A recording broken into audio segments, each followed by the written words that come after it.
राहू द्या आम्ही सांगू सियावर रामचंद्र भगवान की जय, सुत हनुमान की जय. आपण आता ज्या ठिकाणी आलो या ठिकाणाचं नाव आहे काळाराम मंदिर. काळाराम मंदिर थोडा पाठी या भाऊ, थोडा पाठी या म्हणजे तुम्ही पण स्पष्ट दिसाल. काळाराम मंदिर नाव कसं पडलं? दगड पण काळा आणि मूर्ती पण काळी, त्याच्यामुळे नाव पडलं काळाराम मंदिर.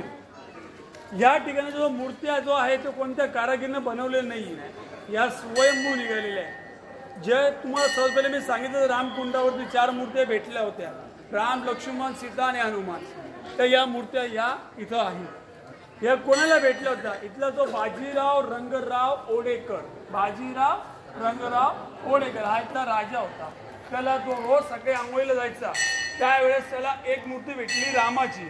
तिने 4 ठिकाणी शोधल्या, त्याला 4 मूर्त्या भेटल्या. भेटल्यानंतरून हे पूर्ण जंगल होतं. मग ह्या जागा कोणाची त्याला माहीत नव्हतं. तिने काय केलं, ह्या ठिकाणी मूर्त्या ठेवून दिल्या. मूर्ती ठेवल्यानंतरून तो इथून निघून गेला. 12 वर्षानंतरून जेव्हा कुंभमेळा भरला त्यावेळेस या ठिकाणी साधू संत आले होते. ते साधू संत कोण होते? ज्यांच्या कानामध्ये लाकडीची बाळी असते ना त्यांना म्हणतात नाथपंथी साधू. काय म्हणते त्याला? नाथपंथी. पण आता लाकडीची बाळी नाही राहिली. आता डायमंड, गोल्डन आणि सिल्वर सगळे हायटेक झाले. सगळं लॅपटॉपवरती काम करतात. आता पैसाच तेवढा आलाय. तर ही जागा राजाला माहिती पडली तर हे इथं साधू संत आलेले. मग राजा या ठिकाणी जेव्हा आला त्यावेळेस तिने सांगितलं की मला या ठिकाणी मंदिराचं निर्माण करायचं आहे, मला तुमची जागा हवी.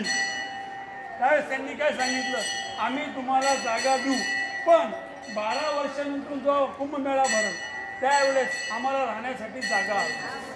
तर राजाने सहजपणे काय केलं, हे तुम्हाला दिसतंय का हे सगळं, हे सगळं त्यांच्यासाठी बनवलेलं आहे. म्हणजे नाथपंथी साधू जेव्हा येतात त्यावेळेस ते इथं राहतात कुंभमेळ्याच्या वेळेस. या मंदिराचं निर्माण कधी झालं? 1757. 1757. या मंदिराला त्यांना बनवायला किती वर्ष लागले? 12 वर्ष. बनवता वेळेस त्यांना खर्च किती आला? 23,50,000. त्यावेळेस आता हिशोबाने पकडाल तर करोडोच्या वरती. बरं, आता त्यावेळेस सिमेंट पण नव्हतं. मग हे मंदिर कसं बनवलं? 3 गोष्टीने बनवलं.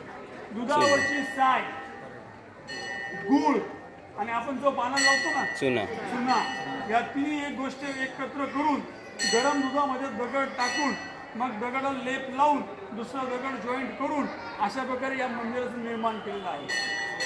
या मंदिराची अजून एक खासियत अशी आहे का ज्यावेळेस रामाचा जन्म म्हणजे रामनवमी, ज्यावेळेस रामनवमी असते त्यावेळेस सूर्याचं पहिलं किरण रामाच्या पायावरती पडतं. हे फक्त 2 ठिकाणीच होतं. हे फक्त 2च ठिकाणी होतं. एक नाशिकचं काळाराम मंदिर आणि एक कोल्हापूरची देवी महालक्ष्मी. या 2च ठिकाणी असं असतं तर त्या दिवशी सूर्याचं किरण पायावरती पडतं. या मंदिराला जेव्हा तुम्ही दर्शन करायला मारुतीचं त्यावेळेस मग तुला 40 खांब भेटेल. 40 खांब का बरं? 40 खांब का बरं? हनुमान चालीसा कोण वाचतं? हनुमान चालीसा. त्यामुळे 40 खांब आहे. ज्यावेळेस तुम्ही रामाचं दर्शन करायला जाणार तर 14 पायऱ्या भेटेल. 14 पायऱ्या का बरं? 14 वर्षाचा वनवास. हे सगळ्यांना माहिती आहे का रामाला 14 वर्षाचा वनवास होता. त्याच्यामुळं त्या ठिकाणी 14 पायऱ्या बनवलेल्या आहे. दुसरी गोष्ट, ज्यावेळेस तुम्ही ते मंदिराचं दर्शन कराल ते कळस दिसतंय का? ते 3.5 किलोचं प्युअर गोल्ड आहे. ना 22 कॅरेट ना 24 कॅरेट. हे प्युअर गोल्ड. राजाची जो राणी होती त्याच्या नाकातली नथनी आणि आपले जसे जो राम भक्त होते त्यांचं सगळ्यांचं सोनं एकत्र करून मग त्या कळसाचं निर्माण केलेलं आहे. हे वरचं कळस, सगळ्यात वरचं. आता या ठिकाणी काय करायचं, सर्वांनी पहिले मारुतीचं दर्शन करणार. पण दर्शन करता वेळेस काय करायचं माहिती आहे का? जेवढ्या बी सुवागण महिला मंडळ आहे विवाहित त्यांनी डोक्यावरती पदर घ्यायचं, हात जोडायचं नाही. का नाही जोडायचं? कारण की तो ब्रह्मचारी होता. त्यावेळेस काय करायचं, 2 हात असे पाठीमागं करायचे, मग डोकं झाकून मग असं दर्शन करायचं. कारण की जो ब्रह्मचारी असल्यामुळे मग तुमचं ते जो असतं हात जोडण्याचं प्रमाण तो आपलं स्वीकारतो. आपले जेवढे बंधू लोक आहे भाऊ लोक ते हात जोडू शकतात. हे फक्त नियम कोणासाठी असतो? महिलांसाठी असतो. त्यानंतर रामाचं दर्शन करायचं. रामाचं दर्शन झालं तर मग तिकडे गणपती बाप्पा आहे, त्या गणपती बाप्पाचं दर्शन करायचं. एक पूर्ण परिक्रमा करायची, मग येऊन आपलं पूर्ण करायचं बस जवळ. बरोबर, हे शेवटचं मंदिर आहे आपलं. तिथून मग डायरेक्ट नंतर बस जवळ जायचंय. बोल सियावर रामचंद्र भगवान की जय. थोडासा शेवटचं मंदिर जरा आवाज जोरात द्या. भगवान सुद्धा हनुमान की जय. धन्यवाद धन्यवाद.